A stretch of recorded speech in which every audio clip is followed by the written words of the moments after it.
Welcome back to Devout. My name is Wendy.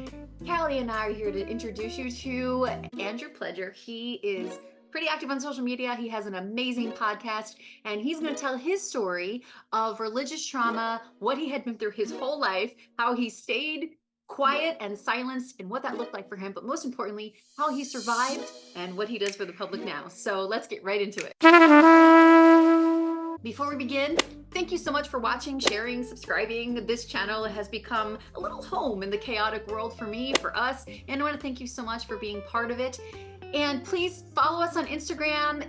If you're listening to this on the podcast, thank you so much. The downloads it just means that with every like, share, subscribe, and download, it just means more and more people are catching on to the fact that you can survive narcissistic abuse and high control religion. And if you are just waking up and you're watching this or listening to it, just know you are going to be okay.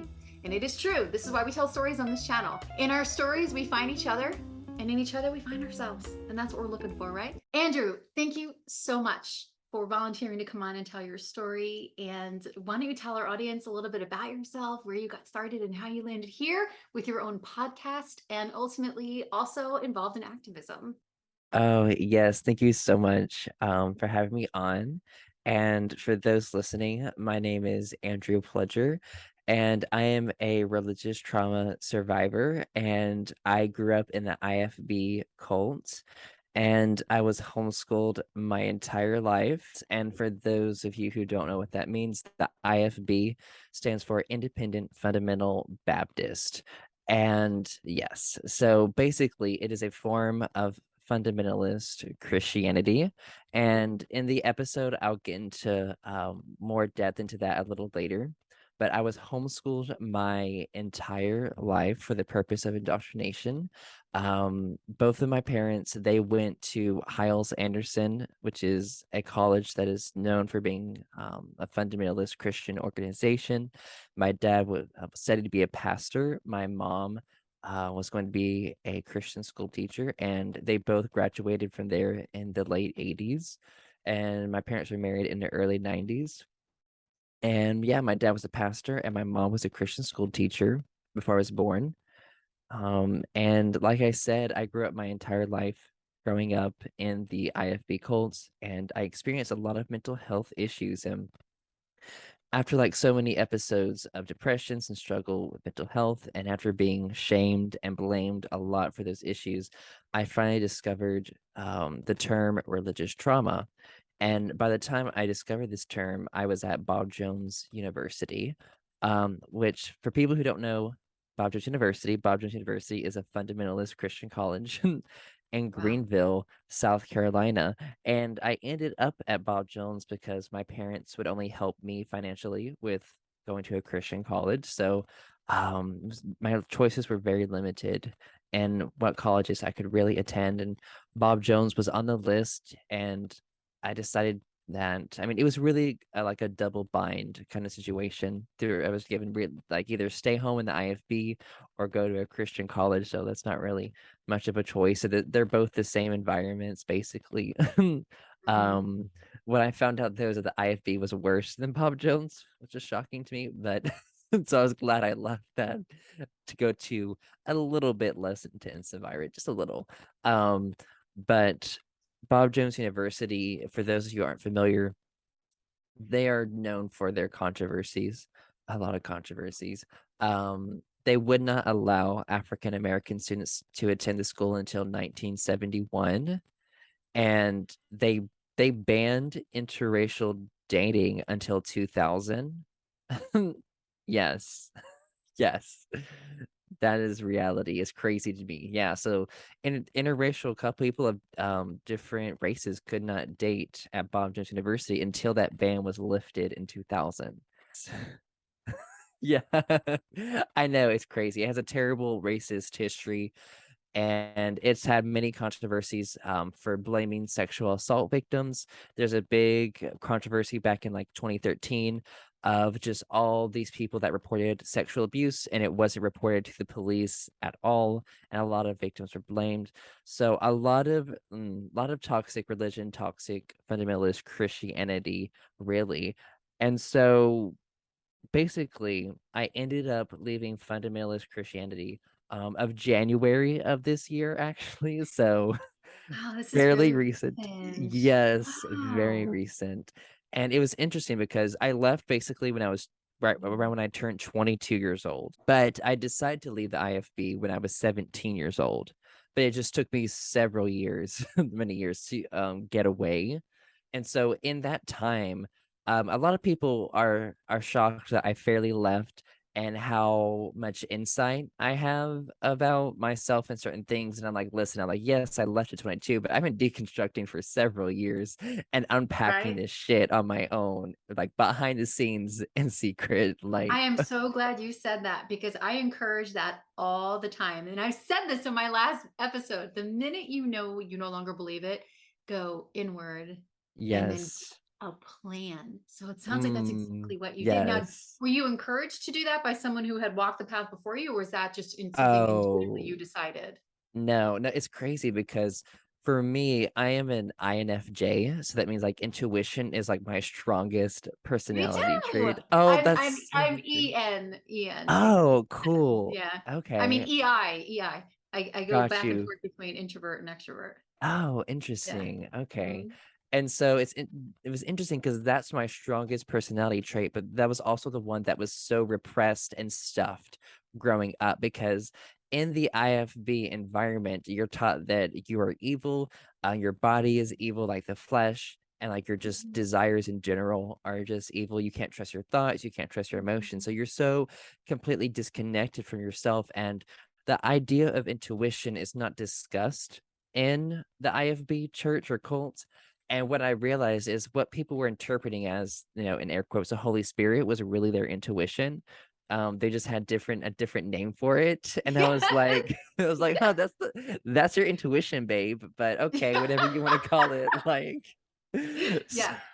Or was it in your experience where if you did have intuition, you were second guessing it because maybe it didn't yes. fall in line with the doctrine Mm, and the belief system? yes. And like I was taught the devil could plant thoughts into your mind too. So who knows if the devil came along and just planted a thought. Um, so Same. uh so Uh, there was just that devil does it every time. You know, it makes you like you're taught learned helplessness is yes, really you really what it are. is. And like the thing with cults is that they deny you the ability to form your own identity and they give you an identity. And because of that, without the cults or the high control group, you're so dependent on them. You would be helpless, like you said, without them. And Mhm. so that's really what is so crucial to leaving these cultic environments is truly knowing and discovering who you are and being true. Because if you decide to leave the whatever cult or high control group you're in, and you haven't done that inner work, and you still just because you've left the system, that system is still their beliefs are still ingrained into you. So the system is still kind of in you in a sense. So you have to learn to deconstruct and work through a lot of those things. And so for me, growing up in the IFB church, I was always taught that it was absolute truth. It was the only way to heaven, and that we should be grateful that we were born into the IFB because grateful that we are born into the right and the true religion and that we're on our way to heaven, basically. Very culty. Oh Um my God, it's crazy. I see the exact same thing, different doctrine. yes, I know, Like, right? Like, I'm grateful because I was born into it, but the poor schmuck next door to me, he's screwed for life because he just doesn't sorry, have. yeah. Oof. Sorry, Mormon. If you're born to Mormonism, sorry, or Islam or Sorry. Italy, everyone else, so sorry. Like you were You know, and born if to if you and I met in a different life, it would be like, oh, poor him. He's gonna die at Armageddon. This poor guy. Like he just doesn't understand. He doesn't have the truth. I have the truth. The things I could teach him. Oh my God. I know, like, oof. I And know to it's you, just I'm going to crazy. hell, right? I'm condemned to hell because I'm not. I mean, I totally bought into it growing up. Like, I remember asking my mom, I'm like, is our church the one that's exactly right and everyone else is wrong? And she was like, yes, yes. I was like, oh, and I believed that as a child. And I was like, and I judged everyone else who wasn't a part of our church or wasn't a part of the IFB denomination or Mhm. group. And I thought my neighbors who are Methodists were going to hell because they weren't in the IFB, and they didn't have a King James Version Bible they read. And so that's a whole other thing in the IFB. Is the IFB, they claim that the King James Version of the Bible is the only legitimate version, and any version outside of that is false and of Satan, and it's just you're a heathen or you're a lesser Mhm. Christian or whatever if you read outside that version. So it really clung to this idea that the King James Version was like the absolute standard and the absolute truth, and Mhm. any other version of the Bible was illegitimate. And like I it can't was imagine just, what they think of Jehovah's Witnesses because oh me, yeah. as a Jehovah's Witness, we had the New World Translation, which was the Holy Spirit version of the King James. It's the same thing. It's just Different more language. understandable. Yeah, they took out Yeah. the these and the thous. Also, Jehovah's Yeah. Witnesses is an American religion by a bunch of white dudes. I know, and like it was interesting because every week in my youth group growing up, we would go soul winning. And for people who know what soul winning is, it's what the Jehovah's Witnesses do by knocking on doors. I don't know what do y'all call that when y'all knock on We doors? call it preaching. Within we talk about it's like it's going out in service. It's called Oh, it's called service. Like that's the loaded oh, language is a whole other huh. conversation. But yeah, Interesting. yeah. Yeah. So they called this in our group, they called it soul winning. And yes. Soul winning. Yes, Wow. I winning mean, who souls, wouldn't getting want that, souls. right? Who wouldn't want to win someone's soul over? Yeah, it was. I know it's really weird, but we would basically, this bus would take a bunch of teens, and we would go to very, very poor neighborhoods, and Mhm. we would convince people, oh, like you need this. And of course we preyed on vulnerable people, of course, that had needs in their lives anyways. And of course, like they're gonna be like, oh, this church, like they help people, so fuck it. Yeah, I totally believe what you believe. So survival. Yeah. Yes, but did you go to the cemeteries like I did? Did you do that? What the fuck? Because What's oh that? yeah. Oh, so we would go preaching in the cemetery and we would find people who were grieving the loss of their loved one. They could literally be standing in Oh, front of a tombstone. that's really You shitty. I'm know, sorry that we weren't total animals. We waited until they were done Oh, doing what they were good. doing. Okay. Okay. And then we would walk up to them and just say, I'm sorry for your loss. Be a shame if you never saw them again. Oh my God. Yes, that's so I accurate. can't believe this. Oh my Okay. gosh. So these are you're unraveling this then all and it took Yes. you Whew. years. Jeez. Yes. So much years of indoctrination of just looking back, like I was subject to really so much spiritual and psychologically abusive messages and things in the Mhm. church. And it's something that I'm still unpacking. Like there are some things I remembered yesterday. I'm like, oh my gosh, I remembered.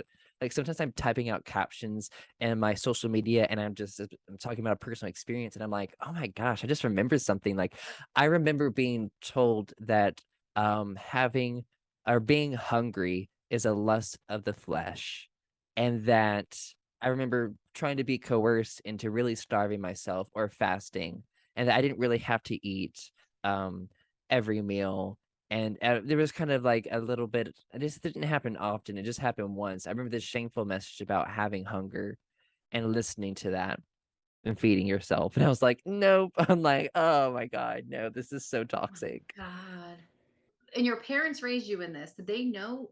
I can't wait to get into Mm, how things have unraveled for you. But oof. what was that moment for you where you just said, "Oh my gosh." And it's never really just one moment. I No, understand that. it's It's building up. usually, Yeah. oh yeah, it's a process. So what did that look like for you? So you're going about your business, you're worshiping and Yeah. And to me, I internalized a lot of things because my experiences didn't match what the cult was telling me. I when that happens, when the formula for the group doesn't work for you, you are blamed, you are ashamed, you're told to conform more, to pray or ask for forgiveness, or maybe you're sinning or something. So I internalized a lot of things, and it really caused me, I guess, to have the freeze response to trauma, really, to shut down, to really just disassociate. And like, I mean, there were times that there were very traumatic sermons that were taught. Like when I was 8 years old, I was heard this horrific sermon on hell and demons and torture and all these terrible things. And I remember the night after that, like, I couldn't get to sleep, and, no, I was crying, and my mom came in the room, and I was like, "How did I," basically, like, "How do I avoid being tortured for eternity?" And she walked me through, there's this prayer in the, IFB, and you're told if you say it or pray it and you believe it, then you automatically, you have a ticket to heaven, and it can't be taken away from you, and also that once you pray it, that you will forever be in the group if you're truly saved, in air quotes, because you have the Holy Spirit inside of you, and if you are truly saved, the Holy Spirit will not let you leave. It will make you so miserable if you leave. Oh, Basically, yes. Your oof. your your Christian conscience is then affected if you Yes. leave. They have something similar with JWs is when you leave, your life's gonna fall apart. I mean, if you get the flu or if you had a bad experience or a bad day, that's because the Holy Spirit has abandoned you Mm. and Satan is taking over your life. Oh, no. Wow. Yeah. So, like, Yeah. very, very controlling, but I think that's an example of the cult-like nature of Wow. the behavior control that they would do to keep you in the group. And really, I think, it's called phobia indoctrination, and it's where the thought of leaving is so much scarier, than anything traumatic or awful. Like, the outside always seems so much worse, even if the inside is terrible. Like, that world is awful and terrible. Like, even if it It's gets shitting in interesting you here. say that. I was just listening to a Yeah. podcast yesterday about this 90-year-old woman who wrote a book called The Choice. 90 Mm, years old, wrote her first book, and she describes in detail what her experience was like in Auschwitz. And mm, she tells it in the most beautiful way. But ultimately, she said when people were released, they wanted to go back in because they didn't know what freedom was. They didn't know how to reconcile what freedom truly felt like. So they found themselves almost wanting to go back into the concentration camp. And she then became a psychologist after she left Auschwitz. And she says on this podcast, we all have our own Auschwitz where we have freedom from something, but then we tend to want to go back because it's all we know. It sounds like that's exactly what mm. you're describing. Just Yes. horrific. Yeah, and, like, the things that are so attractive about these cults is that they promise certainty, they Mm, promise purpose, they provide a community for you, and they provide a structure for your life, a formula.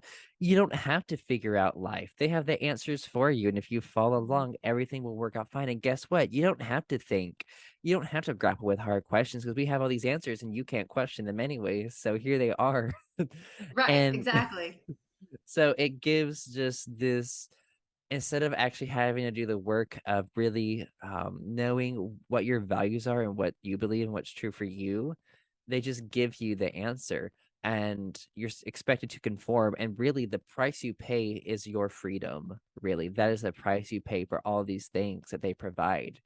And for me, the benefits of the IFB were like, once I got my teen years, I'm like, I did like a cost benefit analysis. I'm like, this is psychologically harmful. This is stunting my emotional, psychological, and intellectual growth. I cannot, no, You this just is, picked up on that? Like you knew that it wasn't any one moment or perhaps learning something on the outside that alerted you to that need? I think it did take me several times to get to that point. But after you're told several times over and over to read the Bible and pray, your problems will be fixed. In general, you feel like, okay, like this is not working, or Mhm. I'm having negative. Maybe I didn't have the language back then, but oh, I'm experiencing emotional harm from this. I'm not sure what to call this, but this is Wow. harmful. I don't know what to label it, but yeah, this is not Yeah. healthy. And like for me, I think it was around when I was 16, I just started questioning fundamentalism as a whole. Mhm. And I ended up ordering a book online that I think it was like a psychologist or something dug apart or picked at, fundamentalism, how it functions in people's brains and what it provides for them and how harmful it can be. And once I received this book, my dad saw it and he was so, so upset when he saw it and he took it away from me. He's like, "You can't read that." He's like, and he tried to say, like, "Oh," he's like, "Well, they're an atheist, so they can't correctly interpret the Bible. Only Christians can." And the thing is, this wasn't even like picking apart the Bible. It was fundamentalism as a whole, which can be a part of any religion. And so, Mhm. but he didn't understand that because he wasn't educated on fundamentalism, and he associated fundamentalism with Christianity. And so, like, he was really, he didn't want, he was experiencing cognitive dissonance really. And Sure. he didn't want me to come asking him questions about things and make him question his own faith. And because these people, their identity is on this. So if you chip at that, like, who are they? Their whole Mhm. worldview, their whole world, their whole self falls apart. So there's so much at stake on it. And so you can't have any information that has a different perspective or see things differently. And that was the thing about homeschooling. It was all about information control.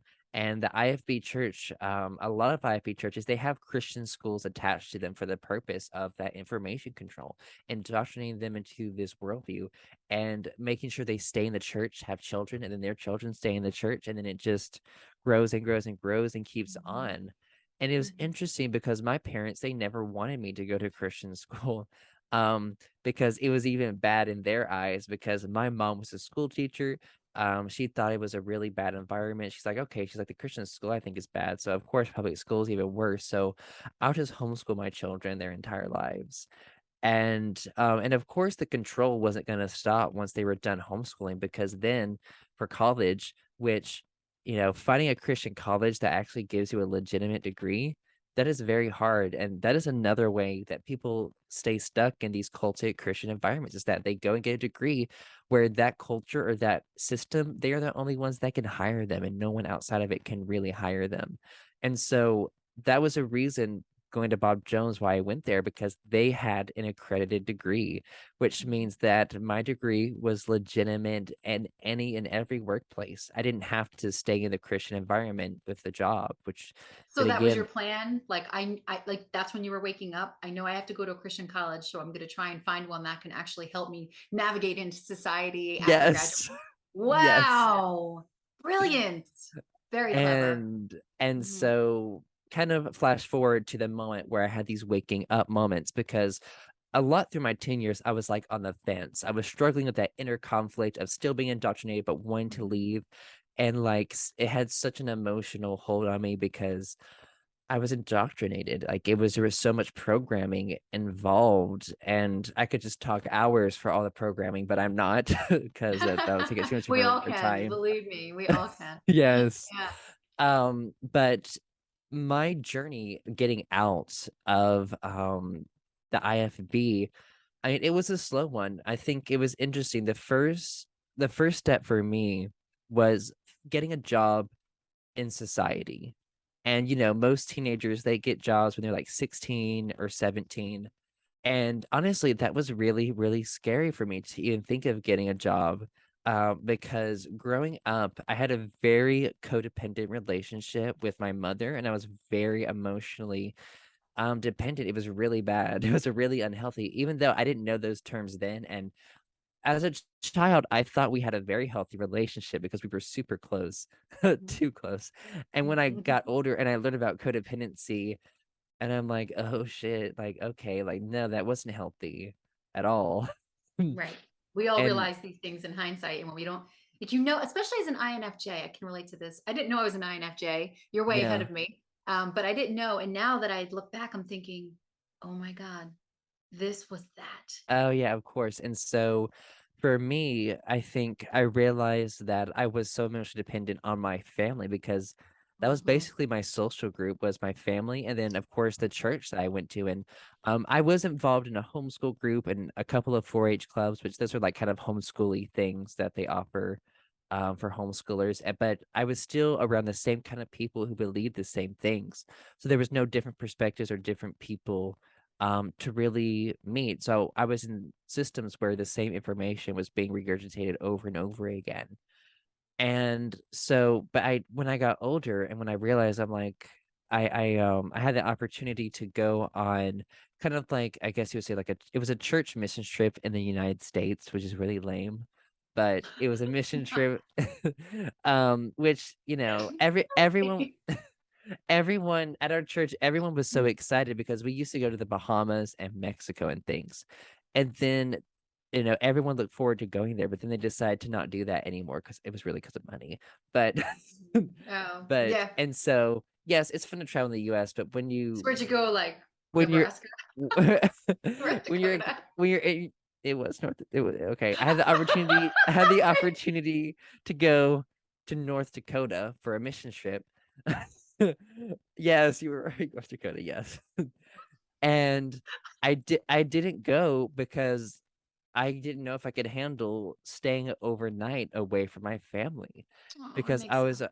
I was always around them. And I was 16 years old, and even then I could realize, I'm like, okay, like this is not normal that a 16-year-old can't spend the night away from their family. And I'm like, oh great, like this is not it. But I didn't go to that trip, and that did make me realize, okay, like I need to detach, which is a normal part of development, is detaching.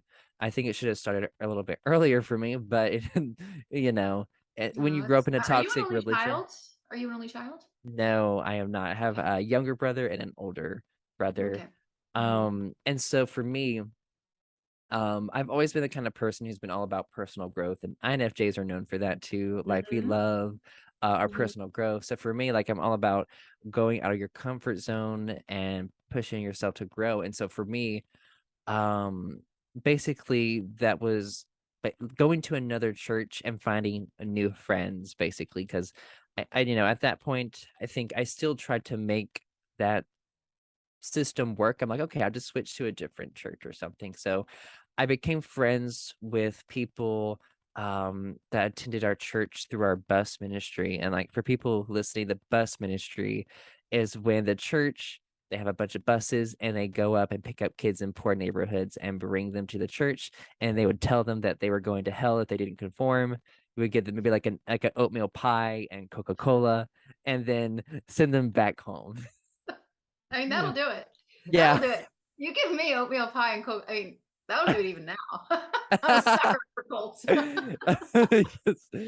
And it's so sad because a lot of the parents, they didn't seem to care about their children, because we would come by on these very old, definitely buses that were not up to code, that would just come through these neighborhoods. Just, I mean, once I went to a new youth group, I mean, even at that time, my own experiences with my own sexuality wasn't even matching what the church was telling me. So I think that's really the first point that I started questioning, because I had my own moment of cognitive dissonance, because I was always told the story of like Sodom and Gomorrah growing up, how God basically like hated the LGBTQ community and was like out to destroy them, and how God's punishment was all these different diseases and these different things, and that they deserved it. So a lot of hateful rhetoric around that. And so once I had issues or struggles with my own sexuality, but like it didn't match what the church or the cult was telling me. So I just dismissed it. Like to me at that time, like it was such a binary black and white thinking. And I'm like, oh well, my experience doesn't match their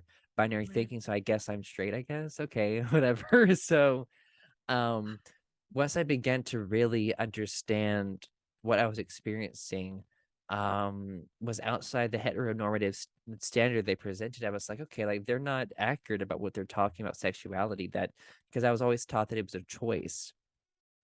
Of And so course. once I understood that like sexuality is not, it's just something that happens and develops in people, and there are different kinds of expressions of that. And I was like, oh my gosh, My like question was always, if it's a choice, then why can't I choose to not be heterosexual then? Like that was always yeah. my question. It didn't make any sense. Yeah, and so I think that was the big start for me, was that my experience didn't match, and like of course I was very homophobic because I internalized those messages. But once I became aware of my own sexuality, that turned into internalized homophobia, and seeing the effects of religious trauma from all those years of very harmful and toxic messages. And it was so much all at once. It was years of conditioning. And so I fell into a deep depression.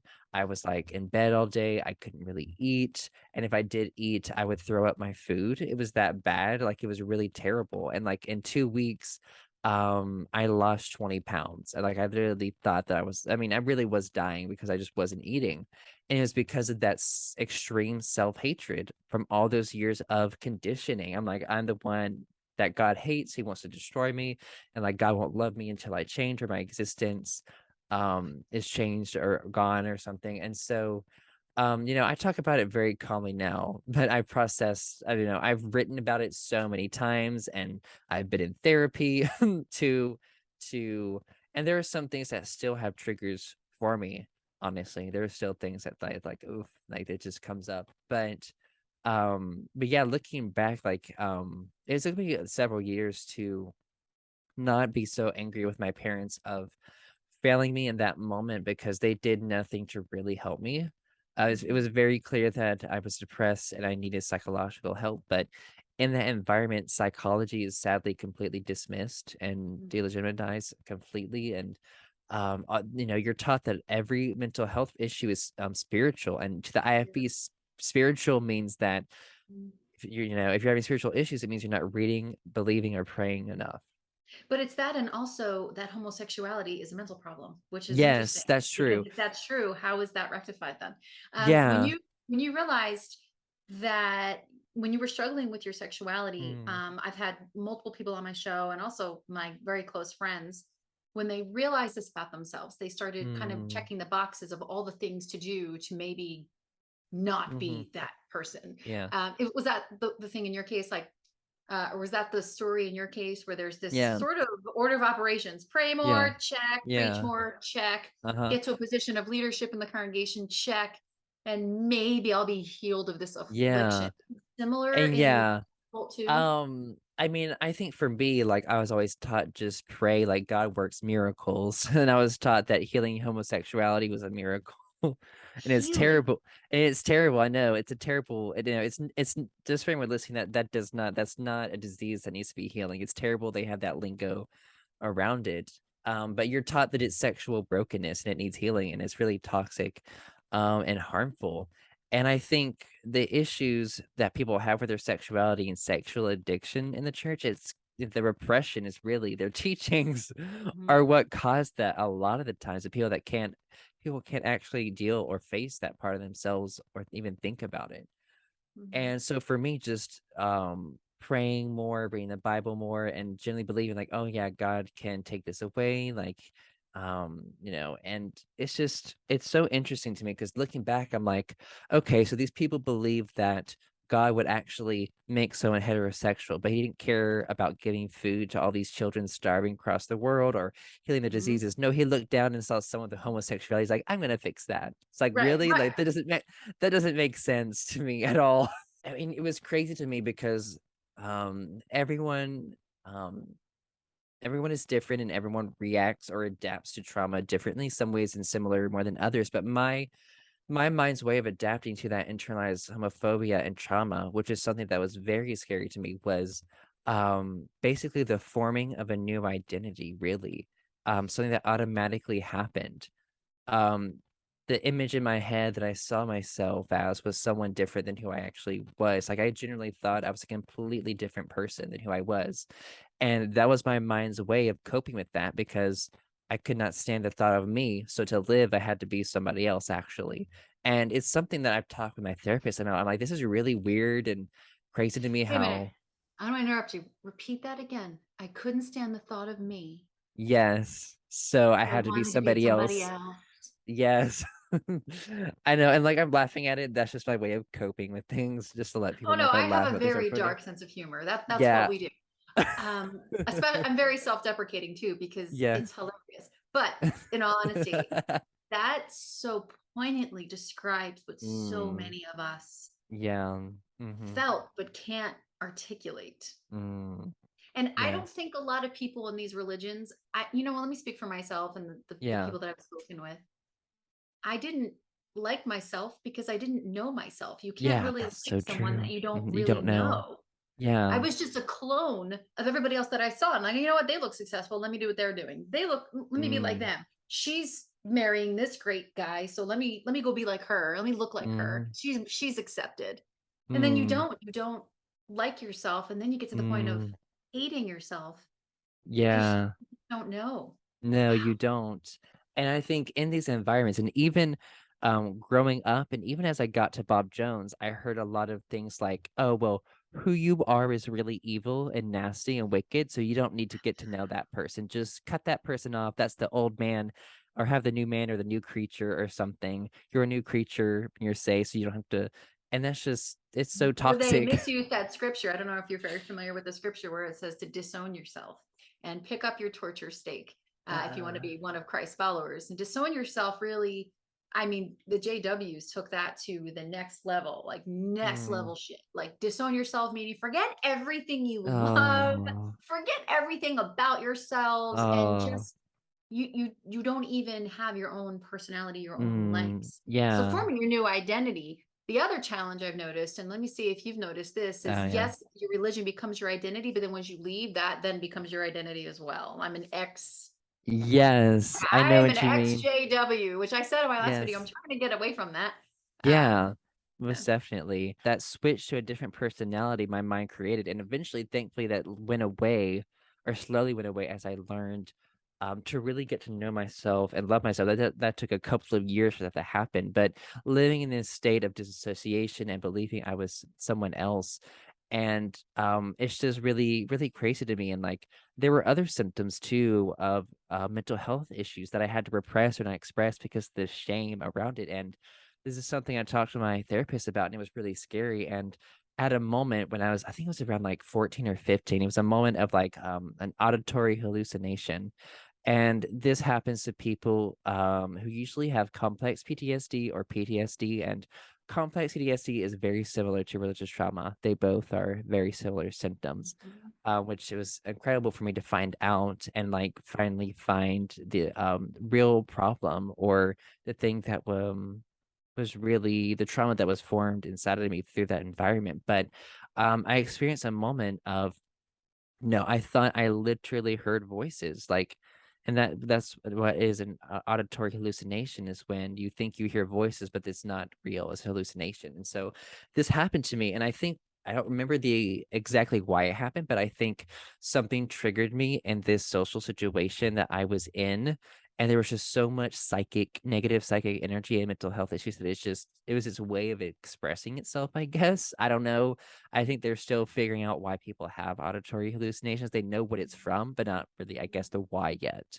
Mm. Um, but it was like it was scary to me because most people they hear audible, clear voices telling them something. And when my therapist asked me what they said, I was like, it was like imagine 1,000 whispers. That's the best way I can describe it to you, like, and so it Wow. was so scary, and it lasted a few minutes, and I was in public, and I was around a bunch of religious relatives in my family, so I think something in that setting triggered that from what something they said or did. I don't remember exactly, but Did you ever have give thought to maybe it's the demons or the angels that's or that's where I'm getting into because I was taught that when, your mental health issues are from demons, so if you hear voices, it must be demons, so that scared me even more.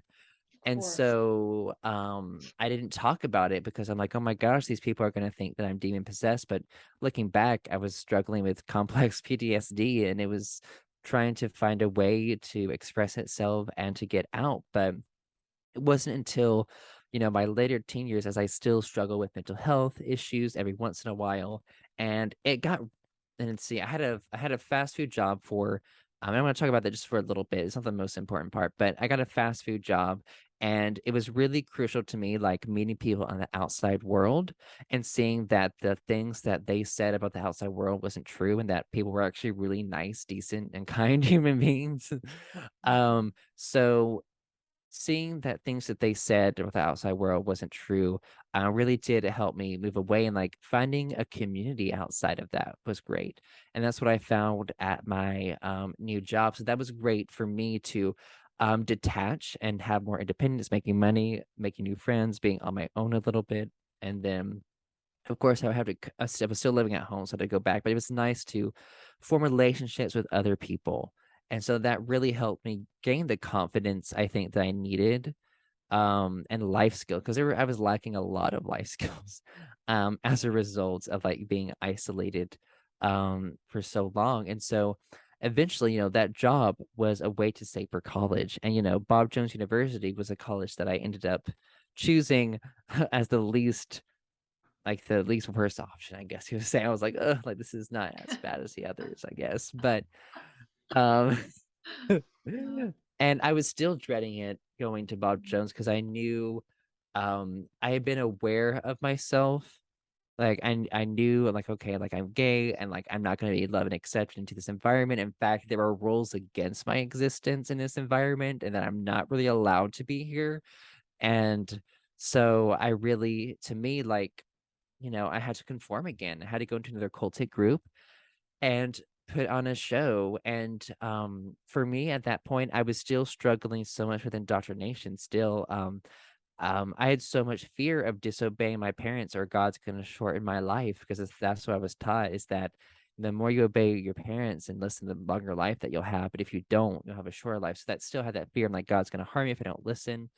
And so for me, being at Bob Jones, that was the first time in my life where I finally like jumped to the other side of the fence or fell off the fence to the other side of leaving, internally at least, of like, you know what, like at that point, I had still such strong distrust of myself, my thoughts, my emotions, my decisions that there was a moment where I'm like, you know what, I'm claiming my autonomy. I'm gonna make decisions that are best for me. That was my first moment, my freshman year of Bob Jones, which was from 2018 to 2019, that school year.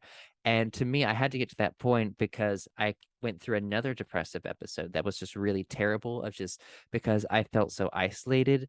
I wasn't really bonding or connecting to anyone. I always had to feel like I had to hide a part of myself. I couldn't be authentic. I didn't feel seen, heard, or understood. I mean, I was surrounded by so many people, but I was so isolated. And of course, like there was so many spiritually and psychologically abusive messages and sermons that I heard a lot at Bob Jones and even at the churches that we were forced to visit and go to. And it was just the similar environment, but except my parents weren't there. That was the difference. And so I was like, my first semester, I tried to follow the rules perfectly. I went to church twice a week, like we were required to do. I went to discipleship group that every night that they told us to. I went to my society meetings, which was like it's a Christian version of like fraternity or sorority, but it's like very religious and not really fun either. And a cult within a cult within a Yes, cult. a cult Like within a a cult. cult Yes, inception. yes, most definitely it is.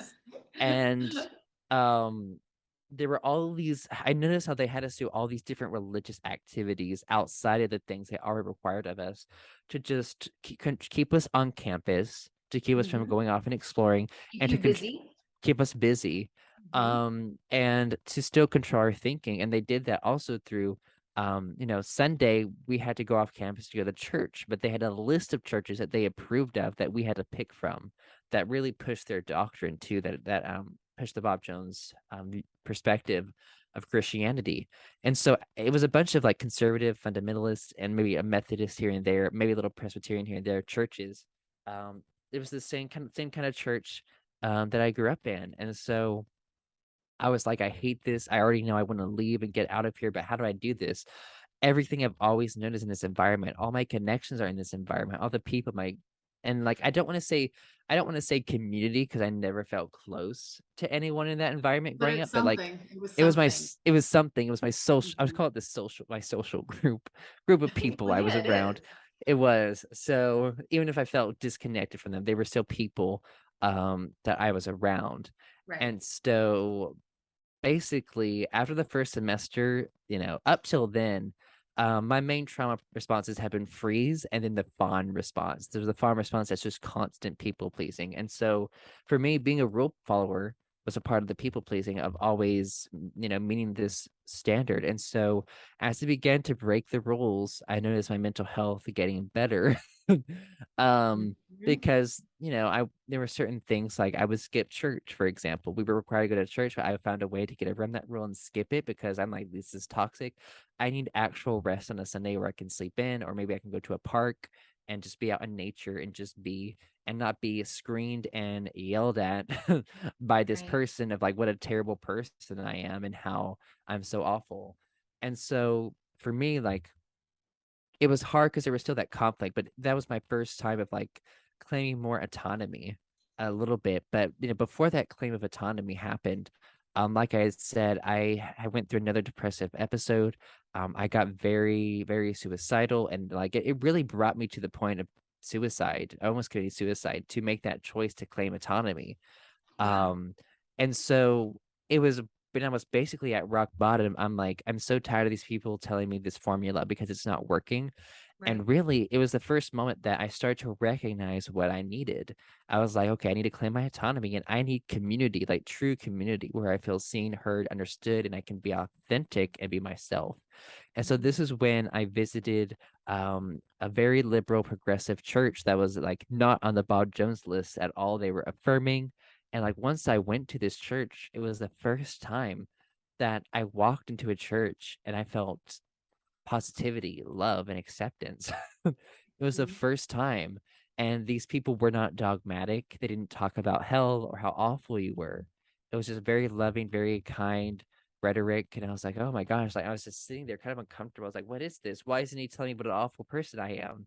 Like, what Right. is So at this? this point, you still your faith was still intact. Like you didn't lose your religion, so to speak. Like you didn't lose faith in the Bible. You were just looking for something different. That's really fascinating. I mean, at that point, yes. And it wasn't Okay. until which I'll get into because right now, like I've deconverted from Christianity. So I'm not a Christian. When I was in this church, I met a wonderful family that brought me into their home.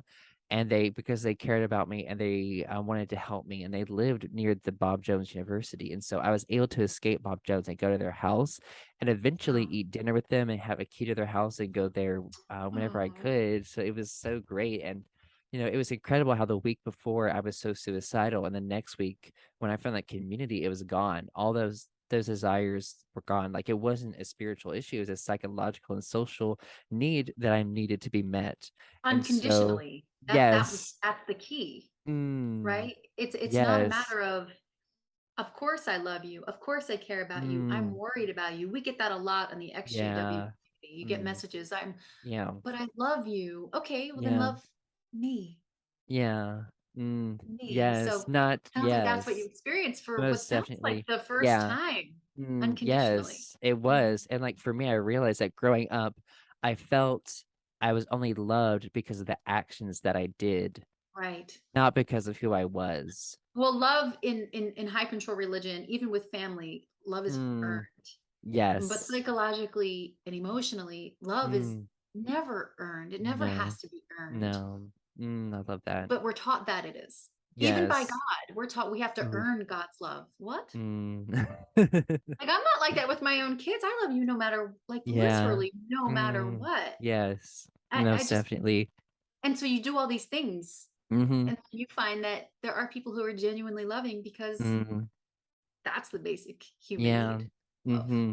Yeah. And like for me, what caused me to really deconvert from Christianity was I'm like, I can meet my needs in other spaces and other places because when I went to that church, I was like, okay, like they're not dogmatic. These people don't submit to the doctrine that I grew up in. And I was told that that was the only truth and the only way to live life. But Mhm. they're so much more happier and healthier people. So Mhm. I started to realize that, okay, I don't have to do life this one way and be dogmatic about it. I'm like, Mhm. and the people that I went to church with, they didn't even identify as Christians. Wow. And they were just exploring different options of religion. That's what they did. They went to different kinds of churches to explore that possibility because they were curious people wanting to learn from others. And to them, a Baptist church in Greenville that was affirming was so interesting to them. And they wanted to understand that. And it is interesting. And so I'm like, oh my gosh, like once I realized that the people that I'm meeting, they're supposed to be these wicked, awful people, but they're the nicest, sweetest, loving people I've ever met. And they haven't conformed to the doctrine. So Isn't it's that like, I went through the same thing when I joined the theater. All these people who are non-JWs, they're considered worldly, right? yeah, And they were just so nice. And they were just so yeah, knowing full well I'd come at them with like, "Hi, I'm hmm Wendy. I am 100% religious and I'm most likely judging you." I didn't think that I was, but knowing yeah, knowing what hmm I was under indoctrination, of yeah, course, and I felt the same way like, "Oh my yeah, God, these people are so hmm great. yes, Why? What's wrong with me where I love them so much? What am I yeah, no, flaw, you know?" yeah. And so, kind of flash forward to sum up things through my time at Bob Jones University, I still Mhm. experienced a lot of other mental health issues because there were so many complex things going on. And so, um, you know, it was so miserable being at Bob Jones, honestly. Like I lived in a state of hypervigilance and also a state of constant disassociation. Oh yeah. It was just it Mhm. took such a toll on my nervous system and all the busyness. And of course, this INFJ, like being in that kind of environment is like so much worse.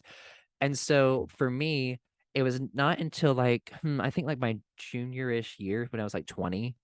So it was 2 years ago. And it wasn't until I found the term religious trauma and once I connected that to my own experiences of all the complexities of it, because I would find different needs I would meet and I'd be great. Then something would happen. I'm like, what is wrong? And it's complex PTSD. It's so many things on top of another. It's not just one thing. And so you have Right. to really unpack a lot.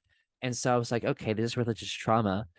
But that really scared me because I didn't know how to deal with it. And I was like, what if it's just I dig down and I unleash this like flood of all these emotions and traumas and things. And so it was scary. And so I underestimated the power of trauma. And this threw me into like my fourth depressive episode because I repressed it. I didn't deal with it. And it was, my last depressive episode was when I was 20, and it's been 2 years at least since I experienced a depression, but it took a lot for me to get out of that. And I was thankfully able to get on medication, and I was never allowed to be on medication before. My parents had never wanted that, but at this point, I was like, I need this to help me function. Like this might not be the answer for me, but it's going to help me. And like I knew internally that I wanted to eventually go to therapy, and so it flashed forward to dealing still with another year at Bob Jones of psychological abuse, spiritual abuse, and different abuse from a biblical counselor, which I don't have time to get into that, but that was something. I was in biblical counseling. Um, Basically, just for me, it was to really decide if I wanted to leave Christianity or not. And Mhm. it's funny because this person was trying to disciple me or make me a stronger Christian, but in reality, they really convinced me to leave. Um, That's how it and works. so that was the spring of 2021 when I was done with that biblical counselor. And it was the spring of 2021 that I decided to leave Christianity.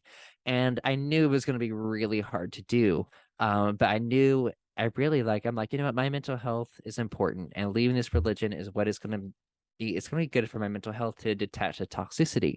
So what I did was I just completely destroyed and tore apart the core beliefs that it was foundational upon. So, for example, the inerrancy of scripture, which they Yes. taught, it was very easy to find errors and contradictions in the Bible. With the help of a lot of online resources and books, I was able to like highlight different mistakes in my Bible and see it for myself. Okay, I'm like, okay, well, once I reinforce, okay, this isn't true. All right, now let's see about the stories. And so I dug into mythology, and then I see how mythology has been rehashed over and over again in different religions. And I'm like, okay, like this isn't completely original to the Bible. Now, these stories still have worth, but maybe not in a literal sense, maybe more of a metaphor, but this Mhm. isn't literally, these stories aren't literally true. Okay. Um, and like for me, understanding the psychology behind what I interpreted as spiritual experiences, because cults like to tell you what your emotions mean. They redefine your emotions. Like, for example, the intuition being the Holy Spirit, for Mhm. example, they like to Mhm. tell redefine so the emotions so that you stay into the cult.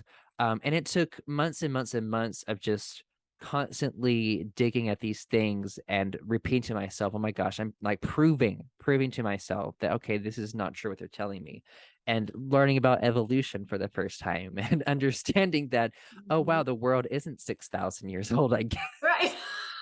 That that was a big deal for me. Yes. That and the fall of Jerusalem, because Jehovah's Mm, Witnesses base their whole doctrine on the fall of yeah. Jerusalem, which Uh-huh. they're just wrong. They just Yeah. if someone tells you the sky is purple and you know it's blue, then Oof. Oh, I whatever. know Their what you opinion mean. just doesn't matter anymore. You're not attached Yeah. to it. Mm. Um, Yes.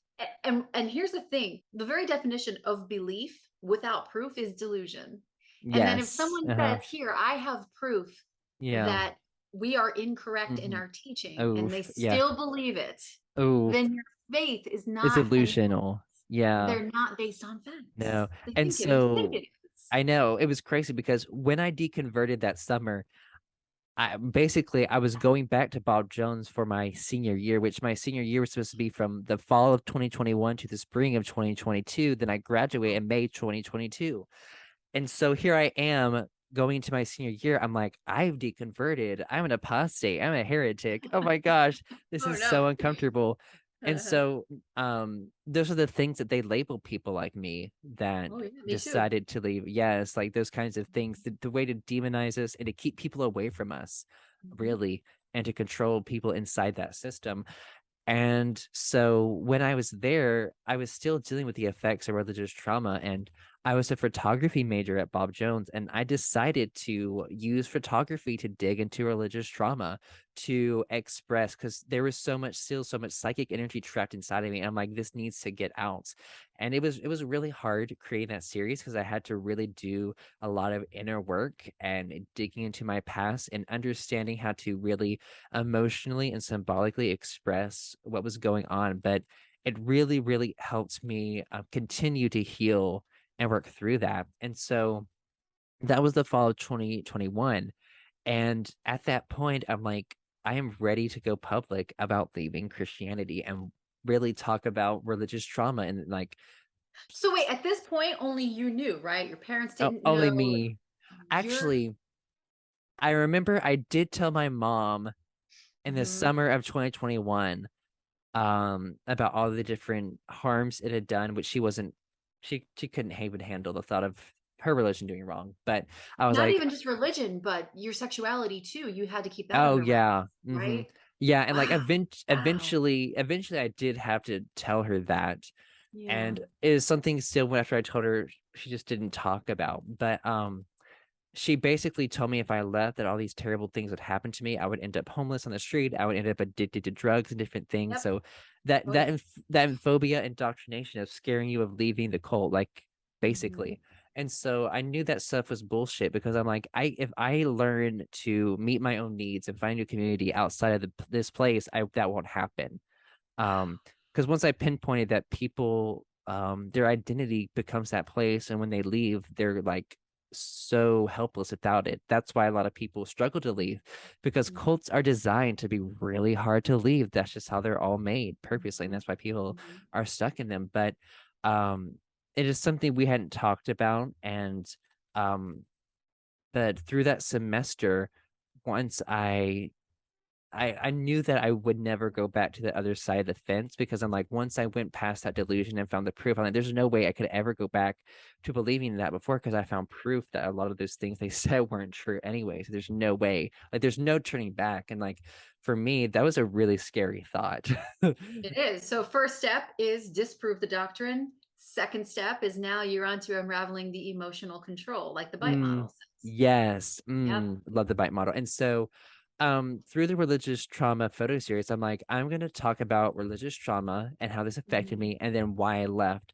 And so I posted this series online in January of 2022, and I reached out to Joshua Harris, who wrote the book I Kissed Dating Goodbye. I love him. Yes. Yes, so great. And Mhm. so he had an IGTV show at the time called Every Story Matters, and he interviewed different like ex-Christians or ex-evangelicals who dealing with the different aspects of the trauma or the toxicities of that. And I reached out to him. I was like, hey, like I would love to be on your show. I have a religious trauma photo series I'm releasing soon, and I would love to talk about it on your show and why I created it and tell my story. And hopefully your viewers can find value and healing from that, because I wanted to present it to an audience who would really enjoy it and take it in. And so at first I'm like, okay, like he's never gonna respond to me, but I'm just gonna send him this message and whatever. And like once he actually got back to me, it's like, oh yeah, here's a link, sign up. Like I was like, shit. I was like, oh my God, like this is it was like Yay. it was exciting, but also nerve-wracking because Mhm. it was me publicly coming out on Joshua Harris's live show of my story of religious trauma and about being queer and then leaving Christianity. And Mhm. so Mhm. and I did the interview the day before I went back to my last semester for Bob Jones University. Wow.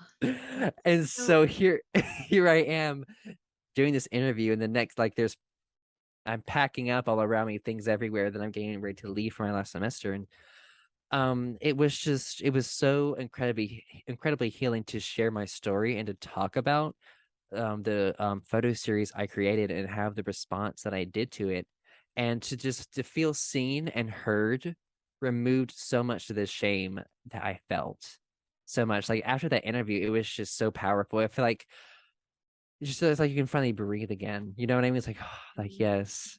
And so there's just such a release from my body, and I could feel it as I verbally told my story because I had never verbally told my entire story like that, and to just verbalize that, like, oh my gosh, it does so much for you.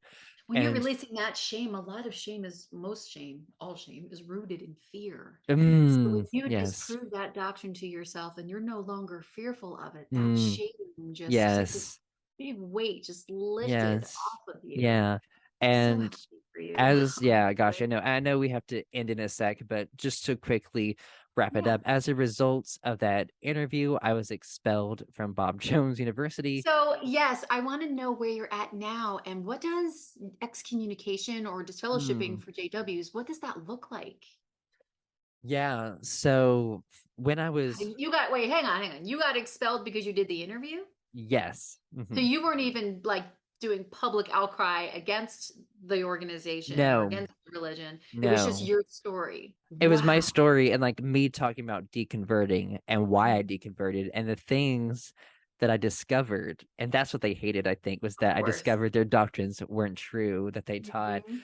And so basically they kicked me out, or like, yeah, they're like, we can't have non-Christians at this university anymore, so bye. Oh, so you got expelled from school Yeah, school. right Yeah, before you graduate, right before you're due to graduate. yes. The same semester I was graduating, I got expelled. Yeah. Yeah, yeah, that's Bob Jones for you. Um, but like for me, um, a lot of people were more upset about it than me. Like, of course, I had very mixed feelings about it. But to me, leaving that and being expelled, to me, like I related so much to what Jeanette McCurdy has said about her career in acting. She was on iCarly, and she's recently come out with her memoir about the abuse she endured from her mother and being a child star. She said, and like she talks about leaving acting, of like that was everything my parents wanted of me. That represented them, and I Mhm. left it, and that was a part of my healing. I'm done acting. And so for me, when I was excommunicated and I left Christianity, I'm like, that's everything my parents wanted me to do. That was not me. I was born into this. I was forced to conform to these doctrines, and I was psychologically, spiritually abused through these doctrines, and it was not my choice. Wow. So part of leaving that was like reclaiming Mhm. my identity. I'm like, that's not me, that's them. And so it was hard to do, but I'm like, and to me, like when I came out and about leaving Christianity, I experienced some shame too, because I'm like, oh my gosh, like I let myself stay in this environment. Like I wasn't true to myself for so many years, and I let people manipulate me into going into this environment. But I had to then again, because when you grow, you can forget about who you Right. used to be. And so I had to Right. kind of go back and be like, you know what? I was a different person then. I've Mhm. done so much self work in the past few years. So this is where I am on my journey. And it's just taken me this long to get here. That's okay. Trying to remove that shame and having compassion And you just for kind that of, growth. if we see each other and our Mm, younger selves as like little toddlers, yes. right? Yeah. I look, believe me, I was judgmental. I had that Oof. internalized Yeah. just prejudice, not Mm, thinking I did, but yeah. I look back at my younger self too in years Mm, past and I have yeah. compassion for her. And I send Mm, her yeah. messages like, just you Oh, I wait. love that. Oh, yes. It's not easy. Oh, no, it's Because there's not. still with when if you hate the person you were, Mm, that's saying you hate uh, the journey it took to get to this point.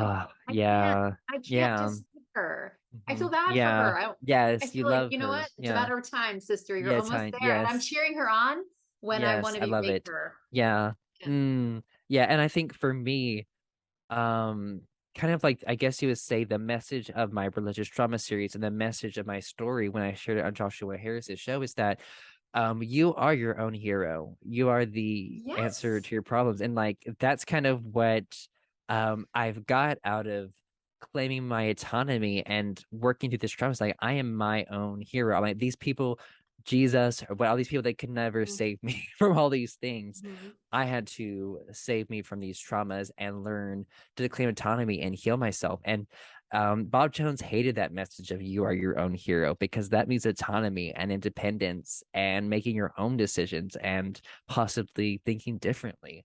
And Well, if he's so writing a story, he's painting you to be the villain, and that's not the role that you auditioned for. That's just not. Oh, I know. It's so crazy. I know, like, overcoming the people pleaser response or farm response is so hard Oh because I yeah. realized once I became public that I was going to be villainized. A lot of people said a lot of terrible things about me at Bob Jones as I was expelled.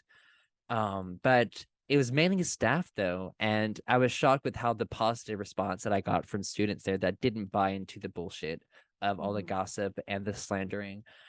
And I learned to accept it with pride. Like, huh, I got excommunicated from Bob Jones, and they talk shit about me. But Yes, you have to whatever. also know, you have to know you're not the only one. You Oh, I have to know know. your message is getting out there. And Oh, yes. if what you're doing we can call activism, since you're speaking Yeah. out publicly about this, you Yeah. have, I mean, for you to be spearheading this kind of work, Mm, I mean, if you could talk to your younger self, if if they are listening right now and they're going through the Bob Jones mm, school and they yeah. are silenced like you were, what would you say Yes. to them? What would you say to them?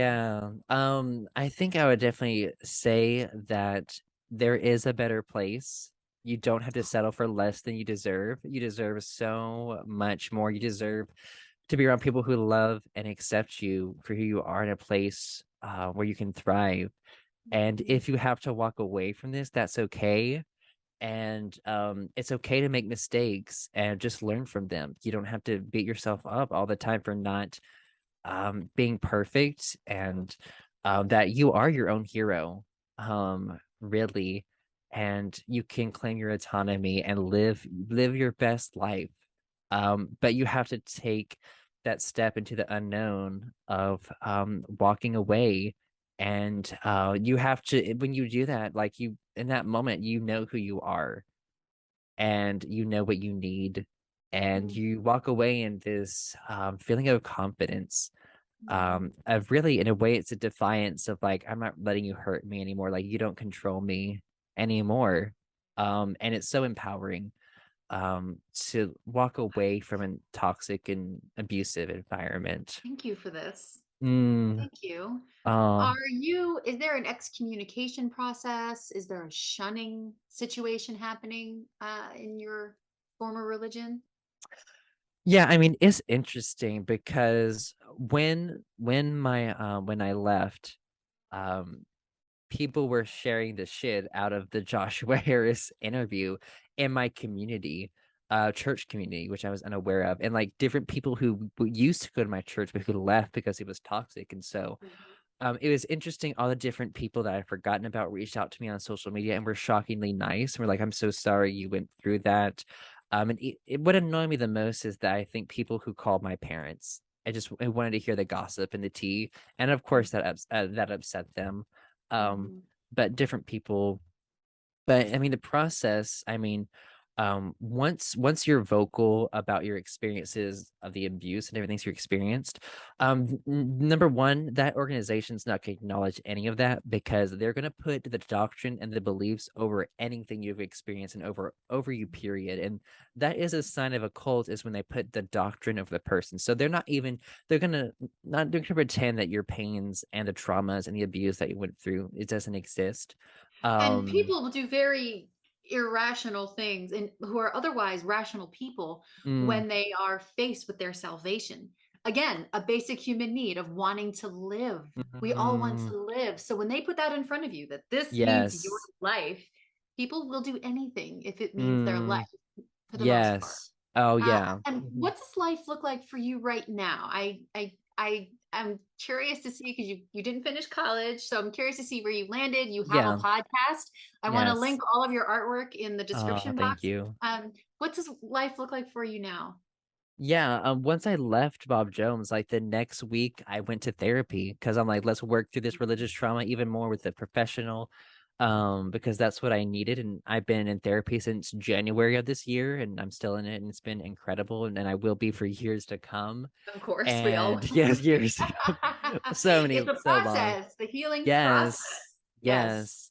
And like Hmm. learning to enjoy the journey and not worry about any destination. Just enjoy that process of healing, being an activist and speaking up and helping other people. And I took several months to just be in therapy and to just read and educate myself on things that I had never got in college or even growing up. A time for journaling, self-reflection, meditation, just a time to just rest, because I've just been living in this hypervigilant state for so many years. And once I was expelled from Bob Jones, I did not realize that the complete toll that it took on my body and my nervous system until I was gone. It felt very uncomfortable to not be hypervigilant. Right, because you're so busy all the time, and then you have these moments of rest, or maybe you even have Yeah. functional and healthy non-toxic Mm, relationships, yeah. and it's almost like, wait a second, shouldn't we be screaming at each other or auditing each other? And like, I uh, even me, my response is like, my value is wrapped up in how busy I am. If I'm mm, not busy, then I'm not, if I'm not productive, because we're in this yeah. toxic culture of Yes. productivity. And so Mm, yes, I love that you mentioned that, because when JWs stop the preaching work and they sleep in and they stop yeah. giving talks and they stop the busyness, Mm, it's almost this, what do I do with now? What do I do now? yes. Nothing. Nothing. Yeah, it's okay. Nothing. It's Yeah. okay. Yeah. Yes. And that was That's so going to take a great. lot for me. It's a lifelong lesson, Yeah. And like it was really hard for me to get over that. And sometimes I still do. There are times I'm like, no, I need to stay out late and do this. And I'm like, no, I'm like, I Yeah. need to go to bed and rest. So there are still times.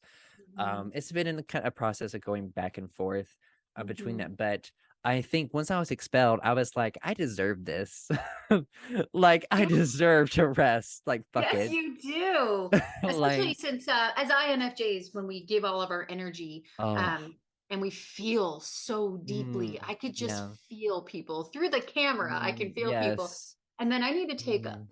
almost like 24 hours Oh, I know what after you mean. interviews and after, and then when Yes. you're forced in this religious Ooh. situation where Yeah. people who I was in the congregation with most likely wouldn't be my friends if I wasn't assigned to be their Yeah. friend, because you're stuck with all these people who, hey, you believe Yeah. what I believe, you breathe, Uh-huh. I breathe, you blink, I blink. We should Yeah. be best Uh-huh. friends.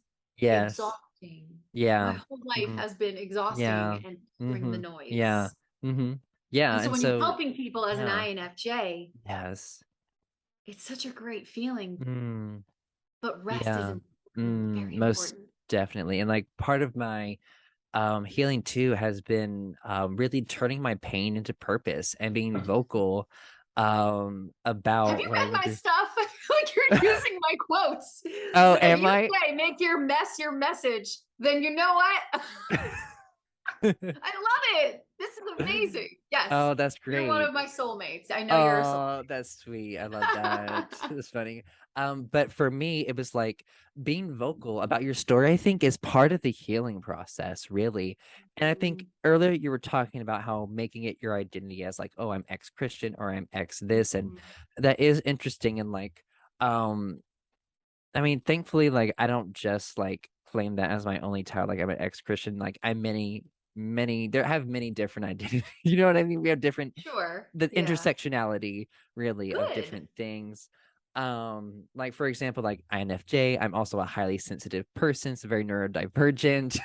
Too. Yeah. Too many So lights, too peoply, too many sounds. I can hear the yes, neighbor down no. the street mowing the lawn. Just stop, stop. Everybody stop moving. It's too much for me. Right. Yeah, so it's COVID was definitely amazing. Wait, I don't have to oh, go I anywhere. loved I it. don't have to talk Yes. to anyone. So great. Okay. Oh, yes. And so for me, like, I felt the pressure of being in like a capitalistic kind of culture that, oh my gosh, like I have to Mhm. find this super successful career, but it doesn't matter if I hate it, if I'm making money, that'd be great. But for me, I'm like, no, like Right. I need purpose. Like that's not me. Like I need Yes. purpose. And Yes. so for me, once I was expelled, I already decided I wanted to become a therapist and eventually a psychologist because I do want to help people with religious trauma and Mhm. I do want to research religious trauma. and help create a therapy modality to help people efficiently work through that. And so I've actually transferred already to another college. I was able to transfer 3 years of college, which is really great. Wow. So I'm going Mhm. to graduate in May of 2023, 1 year later, but I'm still going to graduate. And for me, like I just love helping people so much. I'm like, I can't wait to get a master's in therapy, in psychology, or a master's in clinical mental health to help people. So I became recently became a certified life coach, and now I'm a religion recovery coach, and I'm super excited to begin to help people work through the after effects of religion.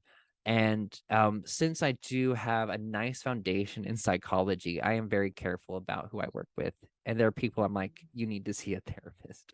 Like Yes. I Mhm. always try to be aware of that, of people who, and some people, they do coaching and therapy together, and that's ethical if that happens. But if someone comes to you and they need a therapist and they don't, it's Mhm. time to send that to someone else. And I also got hired by the Indoctrination podcast too this year. I work for Rachel Bernstein. Mhm. She is a therapist and she's a cult expert. And we connected earlier this year, and she eventually reached out and wanted me to work for her, which I was so excited because it was the perfect job for me, because it's right in my lane. It has purpose. Mhm. Now I'm a religion recovery coach. So this year I've been focusing on really, I'm also like a church abuse activist. So I help people reach out to me and they are in abusive situations, and I help bring awareness to their situations through like activist campaigns, by like creating a petition for them, bringing Mhm. awareness to it, and also having them on my podcast to talk about their story and bring awareness, which is my podcast is Speaking Up with Andrew Pledger. And people just come on who want to speak up, because a lot of us were silenced in these environments, and it's so empowering to speak up and to tell your story if you're ready. And like, for example, recently I'm helping a group. They were subjected to so much abuse from this cult leader named Bernard Cheney, and I've been trying to kind of help them bring justice and really put him in jail. So we'll see Right. see how that works out. So it's been great to come out and Mhm. become an activist and try to bring awareness to religious trauma, religious abuse, and hold people accountable for the abuse that they did in these environments.